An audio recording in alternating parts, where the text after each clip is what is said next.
Magugulat ka sa sarap ng dessert na ito. Gagamit tayo ng 2 sachet na Milo. Lagyan ito ng 2 kutsarang tubig. Haluin ito at itabi muna. Gagamit din tayo ng 1 itlog, batilin ito at lagyan ng 3 kutsarang all-purpose flour, at 1 kutsarang vegetable oil. Hindi na po ito kailangang lagyan ng asukal kasi matamis na ang Milo. Haluin ito hanggang maging smooth batter.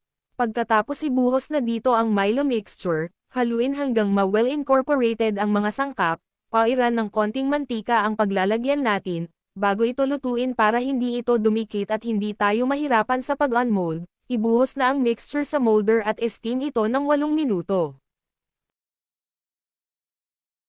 Pagkatapos na 8 minuto, hanguin ito at palamigan lang sandali bago i-unmold. Ito yung dessert, na kahit wala kang oven makakagawa ka ng ganito kasarap na lava cake.